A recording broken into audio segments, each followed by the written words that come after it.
Untuk informasi lebih lengkap dan berita terkait, jangan lupa untuk klik link di deskripsi. Dan jangan lupa juga untuk unduh aplikasi CNBC Indonesia di Google Play Store dan App Store. Dan yang terakhir, jangan lupa untuk subscribe ya. Awan gelap menaungi IHSG di akhir bulan November, walaupun kita membutuhkan 1 hari lagi untuk mengkonfirmasinya. Namun Desember ini selalu membawa berkah bagi pasar saham kita, karena di akhir tahun ini pasar saham selalu kedapatan hadiah berupa window dressing dan juga Santa Claus Rally. Nah, seperti apa detailnya kita akan simak dalam Selamat Datang Desember, bulan penuh cuan.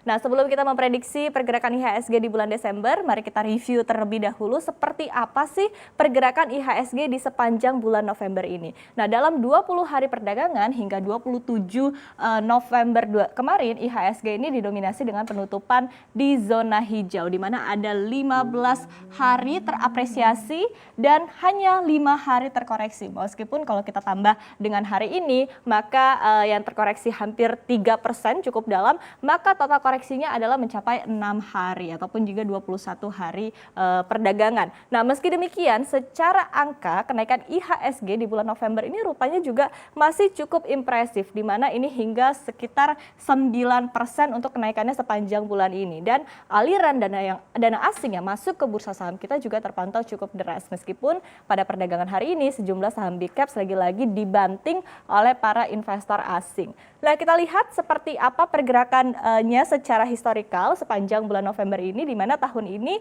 tampaknya menjadi ada sedikit keunikan ya untuk pergerakan IHSG di bulan November, karena kalau kita lihat data historis ya dari tahun ke tahun, biasanya IHSG di bulan November ini cenderung terkoreksi. Dan kita lihat ini dalam 10 tahun terakhir rupanya IHSG hanya 3 kali mencatatkan penguatan di zona hijau. Ditambah dengan tahun ini maka terjadi 4 kali begitu ya. Meskipun sebetulnya kalau untuk tahun ini tidak hanya bergerak di zona hijau saja, tapi penguatannya juga cukup luar biasa. Tadi sudah disebutkan sekitar 9% dalam 1 bulan terakhir. Meskipun lagi-lagi sekali lagi adalah terkoreksi hingga hampir 3%. Nah, kemudian jadi pertanyaan nih, kalau di November ini kenaikannya sudah melesat tinggi, apakah artinya akan ada potensi ke depannya? Nah, ini uniknya adalah karena belum tentu ya, karena penguatan di bulan November ini diikuti dengan bulan Desember, karena di bulan Desember ini adalah identik dengan sentimen manis untuk menutup akhir tahun. Biasanya ini ada window dressing, ada juga Santa Claus Rally. Tapi sebelum kita membahasnya, seperti apa sih potensinya, ada koreksi terlebih dahulu kah sebelum nantinya juga bisa bergerak lagi? Kita akan lihat terlebih dahulu seperti apa pergerakan historis IHSG di sepanjang bulan Desember, yang dalam 10 tahun terakhir ini rupanya 100% ditutup di zona hijau. Ini hampir 10 tahun beruntun ditutup di zona hijau, dan bahkan dalam 20 tahun terakhir rupanya hanya 1 kali saja IHSG ditutup melemah. Dan apakah artinya tahun ini Desember ini juga masih akan cukup menguat? Kita akan lihat di slide selanjutnya. Nah, kita akan fokus terlebih dahulu seperti apa pergerakan IHSG di sepanjang tahun 2020 terlebih dahulu, di mana pada sekitar bulan Maret 2020 ini terjadi market crash akibat pandemi COVID-19, di mana kala itu investor panik dan juga akhirnya segera mengamankan aset mereka dari bursa saham.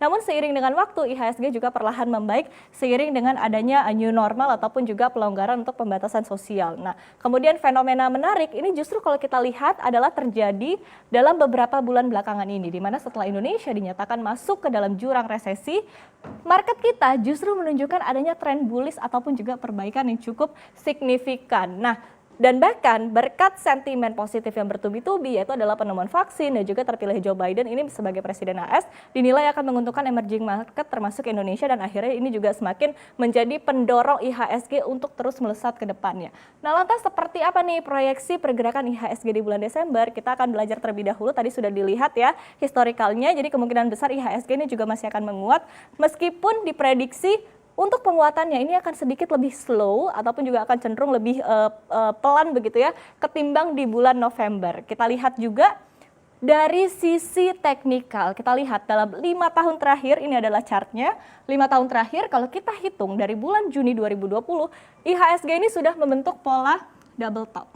Di mana sehingga tidak heran di tahun 2020 begitu ada sentimen pandemi COVID-19, IHSG ini langsung jebol ke level terendahnya, yaitu adalah sekitar 3.900-an kala itu di sekitar bulan Maret dan juga bulan April. Namun akhirnya setelah menembus posisi terlemahnya, IHSG akhirnya mulai membentuk pola ascending triangle dari Maret hingga September 2020, dan ini juga kalau kita lihat sempat terjadi koreksi dan nilai itu adalah sebuah flag hingga awal Oktober. Kalau kita lihat kurang lebih grafisnya seperti ini, dan maka dari itu tidak mengherankan jika setelah itu IHSG membentuk tiang baru yang tergambar di sini, dan akhirnya ini adalah hingga akhir November 2020. Kemudian pertanyaannya adalah kalau misalnya sudah terbentuk pola ada tiang, kemudian ada juga benderanya, apakah nantinya ini sudah ada tiangnya akan membentuk pola flag ataupun juga bendera baru? Nah, inilah yang kami nilai akan menjadi sebuah hal yang bagus karena ini akan menjadi sebuah koreksi sehat. Dan setelah melihat kenaikan yang cukup signifikan dalam 8 bulan terakhir, ini kami prediksi akan terkoreksi tipis ke sekitar 5.400-an sebelum akhirnya nanti kembali naik lagi ataupun juga membentuk sebuah tiang baru lagi. Dan sekali lagi ini adalah sebuah koreksi yang wajar untuk kembali menguat hingga akhir tahun. Nah, kemudian pertanyaannya nih, didorong dengan sentimen apa aja nih yang bisa menjadi penguat IHSG kita di bulan Desember? Kita akan lihat di slide selanjutnya.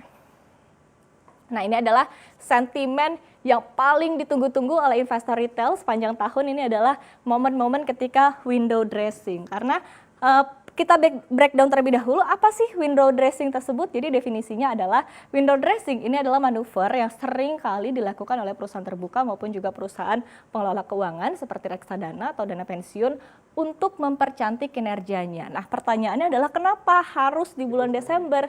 Karena Desember itu identik dengan tutup tahun ataupun juga di mana ini ada laporan atau presentasi akan diberikan kepada klien atau calon nasabah, ini akan disajikan dalam bentuk tahunan, sehingga akhirnya ini juga menjadi ayo dong Pak beli produk saya ini, karena dilihat seperti apa nih akhir tahunnya dan bisa ditunjukkan nih nilainya seperti apa, apakah memang bagus apakah tidak. Jadi sehingga akhirnya memang akhir tahun ini biasa dipercantik.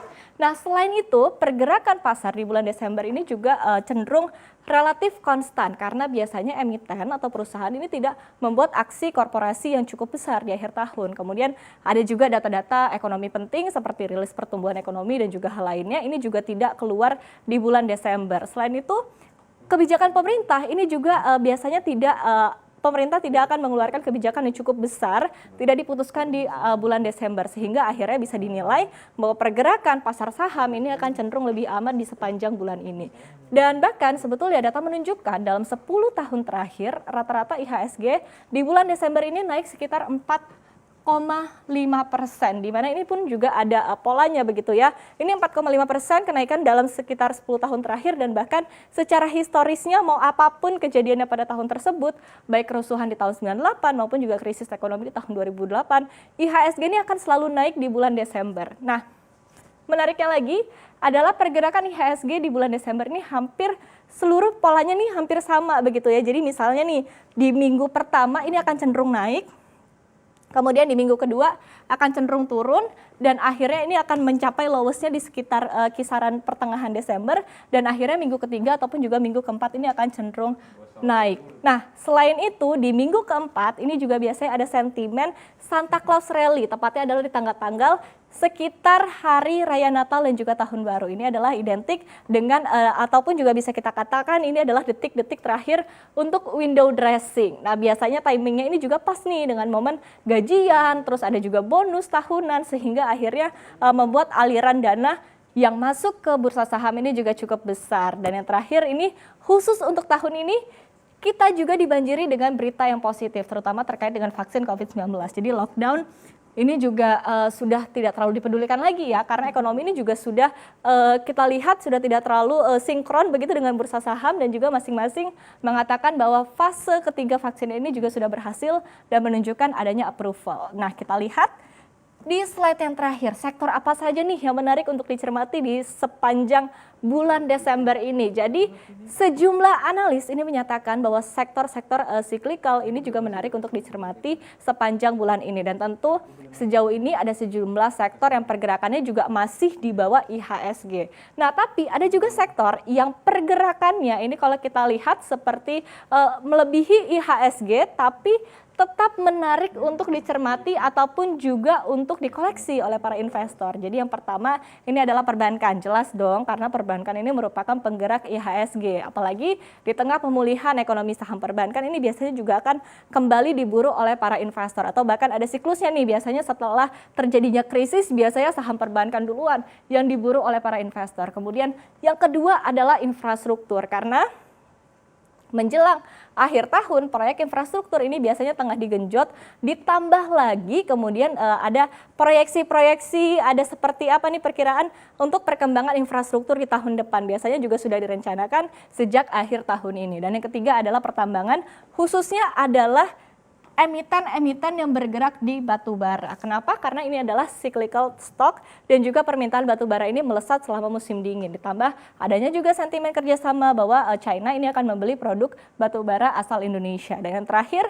yang menarik adalah properti. Kalau kita lihat di sini juga lebih kita melihatnya lebih secara teknikal karena kalau menggunakan data weekly, sektor ini telah membentuk pola double bottom dan sepertinya sudah melewati neckline di 350-an. Dan kalau kita lihat pada pekan lalu ini jika pola ini juga terus sukses tembus, maka proteksi berikutnya ada di kisaran 420-an. Tentu ini menarik dong ya untuk dikoleksi dan ini juga semakin dipertegas dengan adanya sentimen suku bunga acuan yang juga kembali turun.